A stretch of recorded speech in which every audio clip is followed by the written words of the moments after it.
Bonjour à tous et à toutes.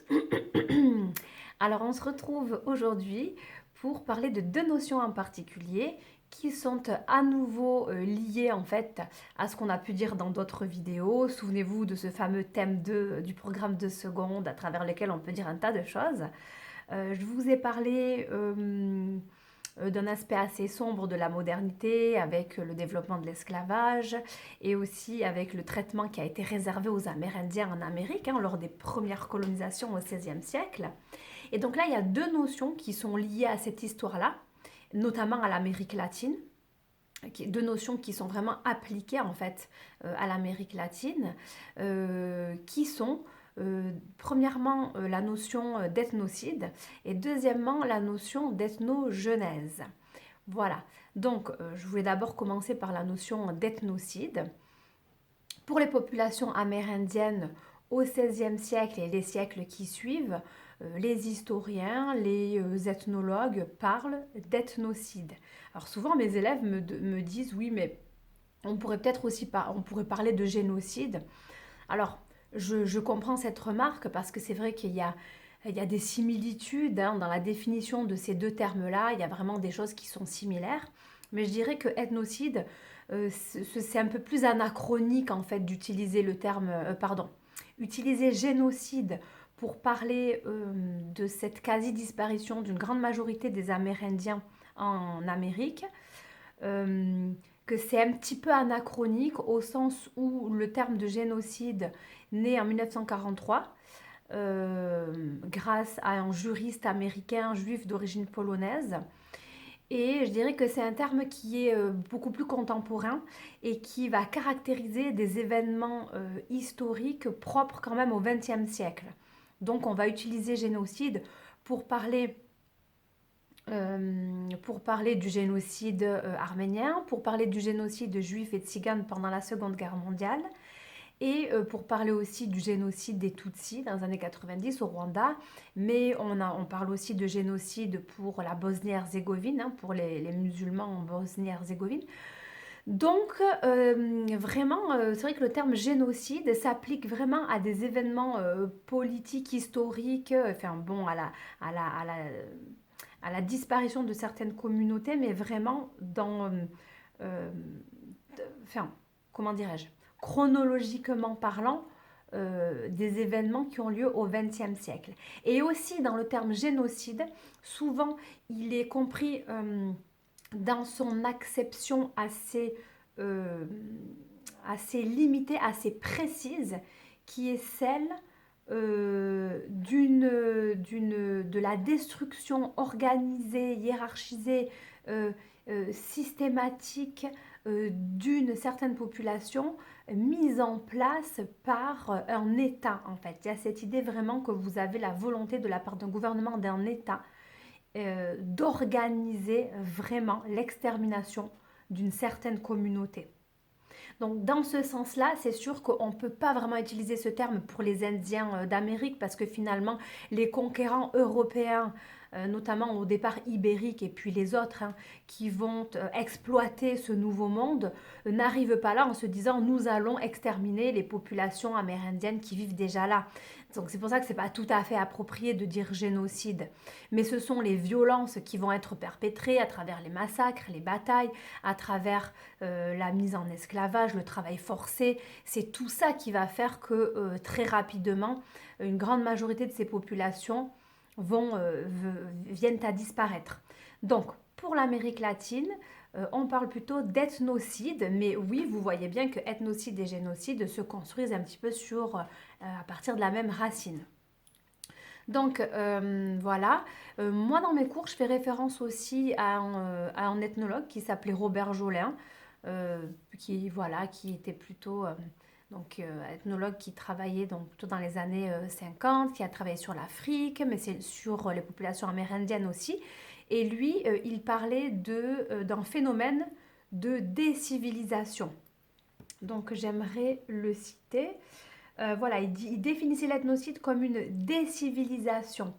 La destruction d'une communauté, oui, physiquement, puisqu'à un moment donné, il y a une vraie disparition, il y a une disparition de ces gens-là, mais avec l'idée qu'il y a aussi la destruction de leur culture. Donc le mot des civilisations, il est aussi intéressant parce que il faut comprendre que des gens meurent en fait, hein, mais que vous avez tout leur système aussi de pensée, de croyance, leur système social, tout un système culturel, hein, toute leur civilisation qui est également mise à mal et qui se voit elle aussi disparaître. Euh, voilà. Et il explique aussi que le mot ethnocide, il va faire référence à la fois aux communautés qui disparaissent de par des actes donc ultra violents dont on a déjà parlé, mais qui fait aussi référence à ceux qui assassinent en fait, hein. Mais finalement, c'est la même chose aussi pour génocide.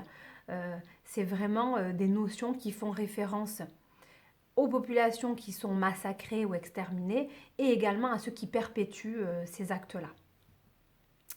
Pour contrebalancer quand même, hein, pour ne pas finir sur une touche aussi violente et sombre, même si c'est une réalité historique et qu'elle peut être dite bien sûr, c'est intéressant pour l'Amérique latine notamment et en particulier pour le cas du Brésil de parler d'une autre notion qui vient contrebalancer un peu la violence du terme d'ethnocide et qui vient apporter une lueur, un peu une lumière et une lueur d'espoir, c'est celle d'ethnogenèse. Parce que d'un autre côté, il y a un phénomène extraordinaire qui se passe en Amérique latine, évidemment dès le XVIe siècle. Le cas du Brésil est le plus éloquent et le plus parlant. Puis d'ailleurs, dans le programme aussi, vous l'avez vu, vous allez le voir, on a aussi l'étude de cas très spécifiques de l'économie de plantation sucrière au Brésil. Eh bien, on parle aussi d'ethnogenèse. Évidemment, il y a eu des transferts de population qui n'avaient jamais existé de cette ampleur-là à ce moment-là. Que ce soit les conquérants européens qui ont décidé d'aller dans ce nouveau monde volontairement, ou que ce soit tous les esclaves africains qui ont été déportés, eh bien, il y a à ce moment-là quand même des migrations de population absolument extraordinaires vers l'Amérique latine. Et il va y avoir des contacts, les contacts à la fois culturels et sexuels. Donc, il va y avoir un mélange biologique entre ces populations, va donner lieu à ce qu'on appelle une ethnogenèse, et en fait à la naissance finalement d'un nouveau peuple, d'une certaine manière, du point de vue génétique et biologique du terme. Le métissage, donc les populations vont avoir donc des relations sexuelles et vont donner lieu à des enfants métis, que ce soit des Africains avec des Amérindiens ou avec des Européens ou Européens, Amérindiens. Bon, ces populations vont se mélanger et cela va donner en fait concrètement lieu à un nouveau patrimoine génétique, à une nouvelle population qui n'existait pas jusqu'alors. Et le Brésil en est l'exemple le plus éloquent. Il était déjà à l'époque, et ça reste aujourd'hui, l'un des pays les plus métissés au monde. Voilà, donc je voudrais juste vous donner un chiffre. Alors, on nous dit que entre 1550 et 1850, plus de 3,5 millions d'Africains sont déportés au Brésil. Voilà. Donc, forcément, il était et il reste aujourd'hui quand même l'un des pays, le pays dans lequel, si vous voulez, la proportion de population métissée par rapport à la population totale est absolument énorme. Et c'est cette histoire-là, donc vous voyez, c'est une histoire faite de violence. Vous voyez, vous avez toujours, je dis tout le temps à mes élèves en fait que en sciences humaines en général, on est toujours dans des lectures des phénomènes historiques et sociaux qui sont toujours un petit peu complexes, qui ne peuvent pas être linéaires, qui ne peuvent pas être tout n'est pas noir ou tout blanc. Et là, il y a un ethnocide qui a lieu, qui est quelque chose d'extrêmement violent. Et d'un autre côté, vous avez aussi une histoire qui fait que on a des transferts de population incroyables qui vont donner lieu aussi en fait à de nouveaux types de populations. Voilà.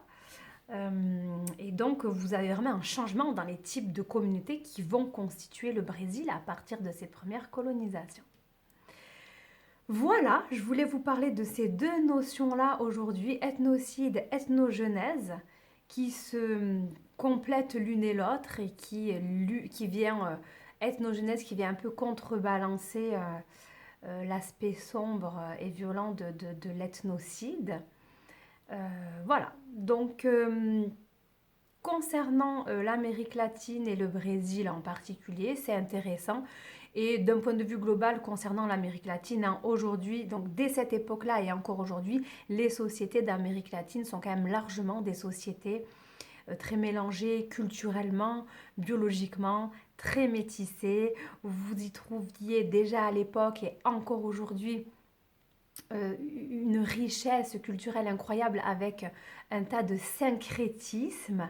Ça, c'est peut-être un mot que vous avez entendu en classe aussi, hein. Un syncrétisme, c'est un mélange entre des systèmes de croyances, pour le dire un peu plus vite, entre des religions. Hein. Donc vous avez les syncrétismes, ça existe partout dans le monde. Et au Brésil, en Amérique latine, vous trouvez beaucoup, bon, en Afrique aussi, en subsaharienne, beaucoup de mélanges comme ça de différentes religions pour recréer une forme de système de croyance.